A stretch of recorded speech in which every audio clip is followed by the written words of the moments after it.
நாடாளுமன்றத்தினுடைய இந்த 18வது லோக்சபா நாடாளுமன்றத்தினுடைய சிறப்பு கூட்டம், இந்த கூட்டம் முதல் கூட்டம் கிட்டத்தட்ட 24ஆம் தேதி அன்றைக்கு ஆரம்பித்து 3ஆம் தேதி அன்று மாண்புமிகு பிரதமர் திரு நரேந்திர மோடிஜி அவர்களுடைய உரையோடு பாராளுமன்றம் நிறைவு பெற்றிருக்கிறது.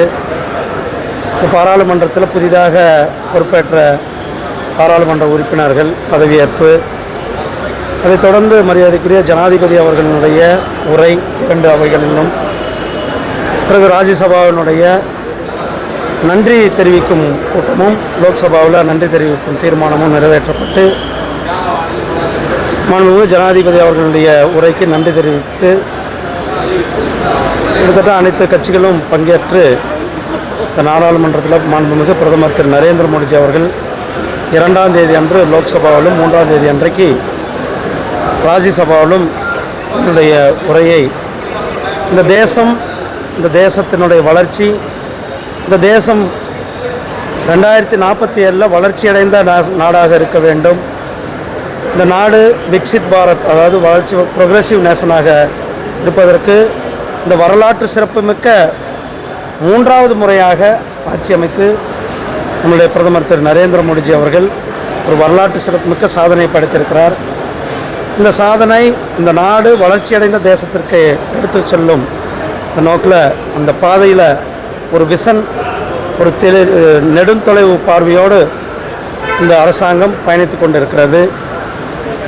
மாண்புமிகு பிரதமர் திரு நரேந்திர மோடிஜி அவர்கள் இந்த தேசத்தினுடைய அவருடைய எண்ணம், நோக்கம் அனைத்தும் இந்த தேசத்தினுடைய வளர்ச்சி, இந்த தேசத்தினுடைய வளர்ச்சி மட்டுமே முக்கியத்துவம் கொண்டு சென்று கொண்டிருக்கிறது. அதுதான் இந்த மரியாதைக்குரிய திரு ஜனாதிபதி அவர்களுடைய உரையில் அது தெளிவாக இருந்து கொண்டிருக்கிறது. பிறகு 3ஆம் தேதி அன்றைக்கு பாராளுமன்றமானது நிறைவு பெற்றிருக்கிறது. இந்த பாராளுமன்றம் இந்த கூட்டம் முதல் கூட்டத்தில் தமிழகத்தை சேர்ந்த பாராளுமன்ற உறுப்பினர்கள் இந்திய அரசியலமைப்பு சட்டத்திற்கு புறம்பாக என்ன அந்த ப்ரெஸ்கிரைப்டு ஃபார்மேட் இருக்கிறதோ அந்த ப்ரெஸ்கிரைப்டு ஃபார்மில் தான் அவர்கள் தங்களுடைய பதவியை ஏற்றுக்கொள்ள வேண்டும். அதை லோக்சபானுடைய தலைவர் மரியாதைக்குரிய திரு ஓம் பிர்லாஜி அவர்கள் சுட்டிக்காட்டி இதன் மூலம் நடக்கக்கூடாது என்று இதற்காக ஒரு கமிட்டியும் இந்த இதில் போட்டிருக்கிறார். ஏன்னா பாராளுமன்றத்தில் அவர்கள் பதவியேற்கும் பொழுது இந்திய அரசியலமைப்பு சட்டம் என்ன சொல்கிறதோ அதை மட்டும்தான் அவர்கள் அந்த ப்ரிஸ்கிரைப்டு ஃபார்மில் தான் பதவியேற்றுக்கொள்ள வேண்டும். அதை மீறி எடுத்திருப்பவர்களுக்கு அதை விசாரணை செய்வதற்கு, அதை முறைப்படுத்துவதற்கு ஒரு குழுவை மாண்புமிகு சபாநாயகர் அவர்கள் அமைத்திருக்கிறார்கள். அவர்கள் அந்த குழுப்படி நடவடிக்கை எடுப்பார்கள். 2வது, ராகுல் காந்தி அவர்கள் நேற்றைக்கு ஹத்ரஸ்க்கு போயிருக்கிறார். இன்றைக்கு ஹத்ரஸுக்கு போகிறதுக்கு வழி தெரிந்த ராகுல் காந்திக்கு கள்ளக்குறிச்சிக்கு வருவதற்கு வழி தெரியவில்லை. கிட்டத்தட்ட 70க்கும் மேற்பட்டவர்கள் இங்கு தமிழ்நாட்டில் கள்ளக்குறிச்சியில், அதிலும் பட்டியலின மக்களும் இங்கு உயிரிழந்திருக்கிறார்கள். அவர் இங்கு வருவதற்கு வழி தெரியவில்லை. ஆனால் ஹத்ரஸ்க்கு உடனடியாக போகிறதுக்கு, இது அரசியல் செய்யக்கூடாது. ஒரு சம்பவம் நடக்குதுன்னா இங்கேயும் அவர் பார்வையிடணும். ஏன் யார் தடுக்கிறார்கள் தமிழ்நாட்டுக்கு வர்றதுக்கு?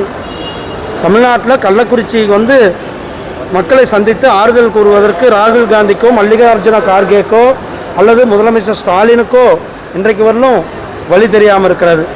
ஆனால் ஹத்ரஸ்க்கு போகிறதுக்கு இவர்களுக்கு வழி தெரிகிறது. இரட்டை நிலைப்பாடு எடுக்கக்கூடாது, அரசியல் செய்யக்கூடாது. அதனால் அவர்கள் உடனடியாக ராகுல் காந்தி அவர்கள் கள்ளக்குறிச்சிக்கு மக்களை பார்வையிடணும். விக்கிரவாண்டி தேர்தல் எப்படி போயிட்டு? விக்கிரவாண்டி தேர்தல் நேற்று எங்களது தேசிய ஜனநாயக கூட்டணியினுடைய அனைத்து தலைவர்களும் பங்கேற்ற ஒரு மிகப்பெரிய ஒரு பொதுக்கூட்டம். அந்த பொதுக்கூட்டத்தில் எங்கள் தேசிய ஜனநாயக கூட்டணியை சார்ந்த அனைத்து தலைவர்களும் கலந்து கொண்டிருக்கிறார்கள். மிகப்பெரிய ஒரு உத்வேகத்தோடு இந்த தேர்தலில் தேசிய ஜனநாயக கூட்டணியானது களத்தில் இருக்கிறது.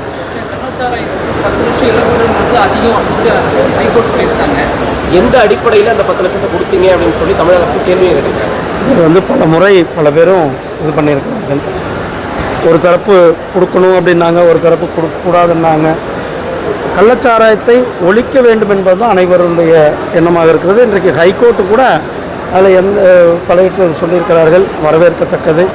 ஏன்னா இவர்கள் அரசாங்கம், திமுக அரசாங்கம், ஸ்டாலின் அரசாங்கம் இந்த கள்ளச்சாராயத்தை முற்றிலும் அது ஒழித்து தமிழ்நாட்டை காக்க வேண்டும், தமிழ் மக்களை காக்க வேண்டும், தமிழ் இளைஞர்களை காக்க வேண்டும்.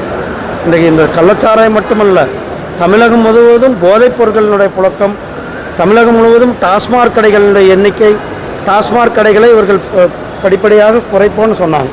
ஆனால் இன்றைக்கி டாஸ்மாக் கடைகளை அதிகப்படுத்தி இருக்கிறார்கள். இதெல்லாம் குறைத்துவிட்டு நல்ல பள்ளி, நல்ல கல்வியை, நல்ல மாணவர்களுக்கு தேவையான யோகா இதையெல்லாம் கொடுக்க வேண்டும் என்று கேட்டுக்கிறேன். நன்றி அண்ணா. அண்ணாமலை பெரிய அரசியல் ஞானியான்னு கேட்டு எடப்பாடி பழனிசாமி போயிருக்காருங்க. அண்ணாமலை கடுமையான ஒரு விமர்சனம் வச்சிருக்காரு. அதுக்கு எங்கள் தலைவர் சிறப்பான பதிலை கொடுத்துருக்கிறார். இதுதான் எங்கள் தலைவர் அதுக்கான பதிலை கொடுத்துருக்கிறார். எங்கள் தலைவரனுடைய செயல்பாடுகளால் இன்றைக்கு பாரதிய ஜனதா கட்சி மிகவும் வேகமாக வளர்ந்து கொண்டுகின்ற கட்சியாக இருந்து கொண்டிருக்கிறார். அவர் மட்டும் பேசுறாரு, பாஜக மற்ற தலைவர்களும் அமைதியாக இருக்கிறாங்க, அண்ணாமலை மட்டும்தான் அதிமுக அதிக அளவில் விமர்சிக்கிறார்கள். எல்லா தலைவர்களும் பேசிக் கொண்டிருக்கிறோம். தேவைப்படும் நேரத்தில் எல்லாரும் தானே விமர்சனம் செய்து கொண்டிருக்கிறோம். லோக்சபாவில் வழக்கத்துக்கு கூட இந்த வாட்டி அதிகமான காரசாரமான விவாதமாக இருந்தது. ராகுல் காந்தி பிரதமர் காரசாரமாக இந்த காரசாரமான விவாதத்துக்கு என்ன காரணம்? இது வரைக்கும் இல்லாமல் இப்போ இந்த காரசார விவாதம் நடக்கிறதுக்கு காரணம் அது எதிர்க்கட்சிகள் திட்டமிட்டு ஏன்னா 3வது முறையாக ஒரு வரலாற்று சிறப்புமிக்க ஆட்சியை நம்முடைய பிரதமர் அவர்கள் 3வது முறையாக அமைத்திருக்கிறார்கள். ஒரு சிறப்பான ஆட்சியை நடத்தி கொண்டிருப்பது அவர்களுக்குள்ள பொருத்தம் இல்லை. காங்கிரஸ் அரசாங்கம் இப்போ 3 தேர்தலில் முயற்சி செய்து கூட 100 சீட்டை இன்னும் அவர்களால் பிடிக்க முடியவில்லை. அதனுடைய நாம் ஜெயிக்க முடியவில்லை என்ற ஒரு ஆதங்கமாக கூட அவர்கள் இடத்துல இருக்கக்கூடும். அல்லது இப்போ பிரதமர் அவர்கள் இன்றைக்கு ஒரு சிறப்பான ஆட்சியை கொடுத்து கொண்டிருக்கிறார். அவர் இந்த ஆட்சி செய்வதற்கு நாம் தடங்கள் ஏற்படுத்த வேண்டும் என்று மக்களுக்கு நல்லது செய்வதை தடுக்கக்கூடிய செயலாக தான் நான் புதிய சட்டங்களுக்கு இப்போ ஒரு பல எதிர்ப்பு வரக்கு பார்க்க முடியுது. குறிப்பாக வழக்கறிஞர்கள் போராட்டத்தில் ஈடுபட்டிருக்காங்க. அதுலேயுமே குறிப்பாக சமஸ்கிருதம் வர்றது எதிர்ப்பு சம்பாதிச்சிருக்குது. ஏங்க இதில் சமஸ்கிருதம் கிடையாது, ஹிந்தி கிடையாது. பெயர் வச்சிருக்கிறார்கள். உள்துறை அமைச்சர் விளக்கமாக சொல்லியிருக்கிறார்கள். தமிழ்லேயும் அந்த பெயர்களை மாற்றப்படும் அப்படின்றத நம்ம சொல்லியிருக்கிறோம். அதனால் தமிழில் பெயர் மட்டுமல்ல, சட்டத்தையும் தமிழாக்கம் செய்து கொடுக்கப்படும் என்றும் சொல்லியிருக்கோம்.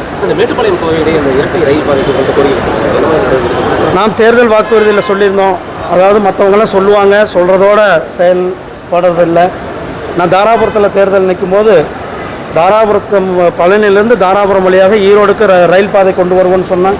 உடனடியாக அடுத்த பட்ஜெட்லேயே அதுக்கான திட்டத்தை கொண்டு வந்து இந்த ரயில் பாதையை அறிவிச்சிருக்கிறோம். அதே போல் இங்கு நான் கிட்டத்தட்ட மேட்டுப்பாளையம் ரயில்வே ஸ்டேஷனுடைய மேம்பாட்டுக்கு மட்டுமே 50 கோடி ரூபாய்க்கு மேலே செலவு செய்து மேட்டுப்பாளையத்தை நாம் மேம்படுத்தி கொண்டிருக்கிறோம் ரயில் நிலையத்தை. ஏன்னா மேட்டுப்பாளையம் ஊட்டி செல்வதற்கு அல்லது மேட்டுப்பாளையத்திலிருந்து வியாபாரிகள் வருவதற்கு, மாணவர்கள், பொதுமக்கள் வருவதற்கு ஒரு சிறந்த ஒரு பாதை, ஏற்கனவே இருக்கிற பாதை இரட்டை பாதையாக ஆக்க வேண்டும் என்பது அந்த மக்களுடைய கோரிக்கையாக இருக்கிறது. அது நம்ம தேர்தல் வாக்குறுதியிலும் நாம் சொல்லியிருந்தோம். நேற்றைக்கு அதை சந்தித்து ரயில்வே துறை அமைச்சர் அவர்களை சந்தித்து பொதுமக்களுடைய கோரிக்கையை நாம் கொடுத்திருக்கிறோம். உடனடியாக ஆய்வு செய்து இரட்டை பாதை வழிவதற்கு நாம் நடவடிக்கை எடுப்போம் என்று, ஏன்னா நம்ம தேர்தலில் சொல்லியிருந்ததை நாம் நிறைவேற்றுவோம் என்பதற்கு இது ஒரு உதாரணமாக இருக்கிறது. அந்த பகுதியில் ஜெயிச்ச ராஜா தொகுதியை பற்றியோ சரி அல்லது அந்த மக்களை பற்றியோ அவர் கவலை கொள்வதன் விதமாக எந்த செயலும் செய்வதில்லை என்பது மக்களுடைய நீண்ட நாள் எண்ணமாக இருந்து கொண்டு அதெல்லாம் நிறைவேறுமாக நாம் இந்த பகுதியில் தேர்தலில் வெற்றி வாய்ப்பை இழந்திருந்தாலும் கூட தொடர்ந்து மக்களுடைய பணியை மக்களுக்காக நாம் அங்கிருந்து வேலை செய்வோம். நன்றி அண்ணா.